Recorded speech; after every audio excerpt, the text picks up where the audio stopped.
अतुल त्रिपाठी किस तरह देख रहा है जो वक्फ बिल जो पास हुआ उसके बाद से लगातार कहा जा रहा था कि आंदोलन होगा। संजय नूरेपुन का जो बयान आया कि अगर शाहीन बाग की तरह आंदोलन होगा तो जालियांवाला बाग भी याद कर लेना चाहिए एक बार। दीप जिसका मोहल्लात ही में जले, चंद लोगों की खुशियों को लेकर चले, वो जो साये में हर मसलहत के पले, ऐसे दस्तूर को सुबह बेनूर को मैं नहीं मानता, मैं नहीं जानता। मैं भी खाइफ नहीं तख्तेदार से, मैं भी मंसूर हूँ कह दो अगियार से। क्यों डराते हो जिंदा की दीवार से, क्यों डराते हो जिंदा की दीवार से। जुल्म की बात को, जहल की रात को मैं नहीं जानता, मैं नहीं मानता। ये जो वक्फ कानून लाया गया है ये असंवैधानिक है। ये इस्लाम के ऊपर भाजपा आरएसएस द्वारा अब तक का सबसे घातक प्रहार है। और अब जो इन नफरत की विचारधारा की जो मानसिकता है वो दिन प्रतिदिन किस तरीके से तीव्र होती चली जा रही है वो इस देश का मुसलमान देखे। पहले तो वो हमें जो है धर्म के नाम पर मॉब लिंच करते थे, मारते थे। पहले तो वो हमारे घरों पर जो है बुलडोजर चलाते थे। अब वो जो है स्पष्ट तौर पर, सीधे तौर पर अब वो इस्लाम पर हमला कर रहे हैं। मैं समझता हूं, मैं एक हिंदू हूं और अगर मुझे ये वक्फ कानून पढ़ करके मेरा खून खौल गया तो आप अंदाजा लगाइए कि इस देश के मुसलमानों का क्या हाल होगा। अगर मेरे धर्म पे, अगर हिंदू धर्म पर इस तरीके का वक्फ जैसा कानून आया होता, अगर मेरे मंदिर और मठ को कब्जा करने की बात होती तो मैं मर जाता, मिट जाता, लेकिन कभी ऐसे कानून को नहीं मानता। आज जिस तरीके से पूरे देश में अघोषित आपातकाल है, जिस तरीके से एक नफरत की विचारधारा पूरे देश को सांप्रदायिकता में झोंकना चाहती है, मैं इस देश की जनता से कहना चाहूंगा कि अब समय आ गया है।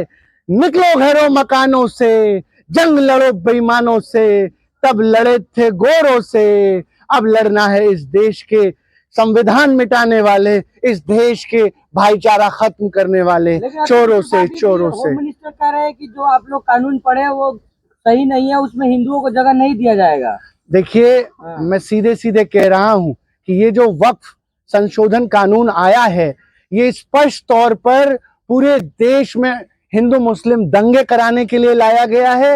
ये कानून जो है आर्टिकल 25, आर्टिकल 26, आर्टिकल 29 और बेसिक स्ट्रक्चर जो संविधान का है उसको जो है उसका उल्लंघन है। इसलिए मैं कह रहा हूं कि हर न्याय पसंद आदमी को, हर संविधान पसंद को इस कानून का विरोध करना चाहिए। मैं इस देश के मुसलमानों से, इस देश के हिंदुओं से कहना चाहता हूं कि आज समय है, आज जिस तरीके से पूरे देश को हिंदू मुसलमान के नाम पर बांटा जा रहा है और सिर्फ इसलिए बांटा जा रहा है कि सत्ता परस्त अपने जो है कुर्सी पे काबिज रह सके।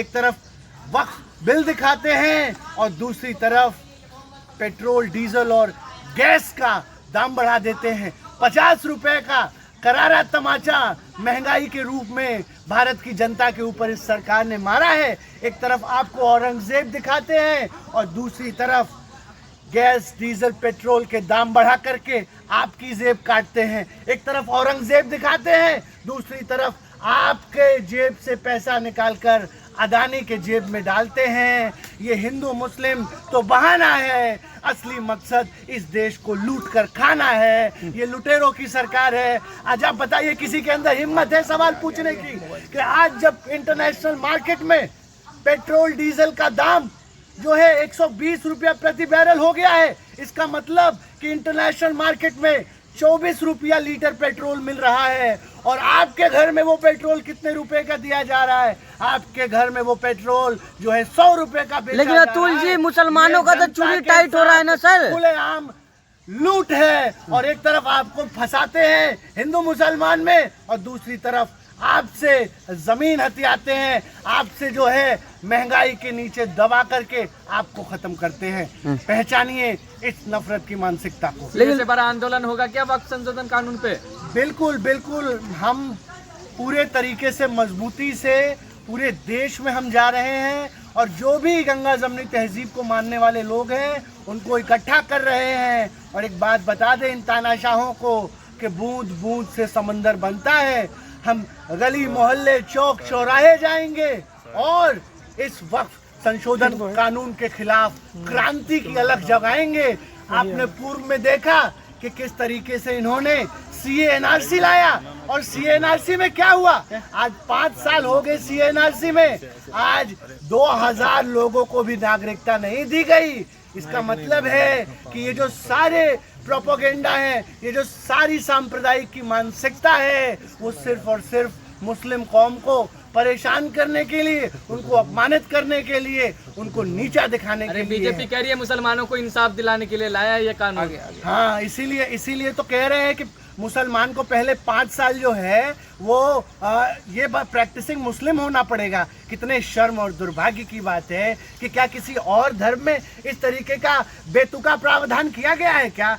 क्या हिंदू धर्म में, सिख धर्म में कहा जाएगा क्या कि दान करने के लिए 5 साल जो है प्रैक्टिसिंग हिंदू होना पड़ेगा, 5 साल प्रैक्टिसिंग सिख होना पड़ेगा? ये सीधा सीधा मेरे भाई इस्लाम पर प्रहार है। मैं आपसे कहना चाह रहा हूँ, इनकी कोई नीयत नहीं है मुसलमानों की हमदर्दी, इनको कोई मुसलमानों से हमदर्दी नहीं है।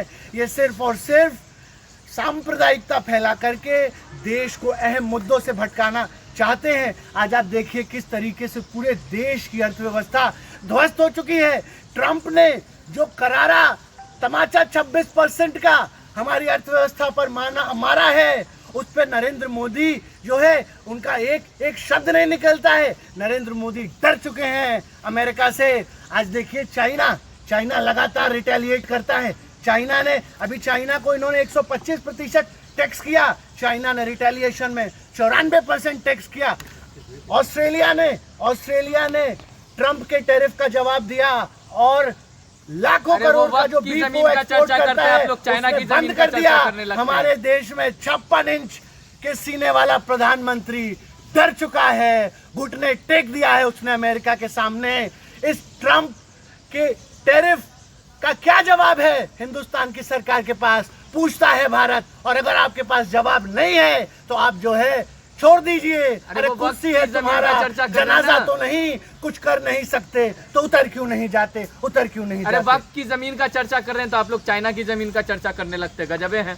नहीं, आप बताइए ना, वक्फ कानून जो है, क्या इससे पहले किसी ने आपने कौन सा सच्चर कमेटी की सिफारिशों को उसमें आपने लागू कर दिया? उससे पहले तमाम जो है कानून आए थे। आपको तो वक्फ संशोधन बिल ला करके अपनी नाकामी छुपानी थी। आज आप मुसलमानों के पीछे खड़े होकर के अपनी नाकामी छुपाते हो। मुसलमान तो बहाना है, असली मकसद भाजपा को अपनी नाकामी छुपाना है।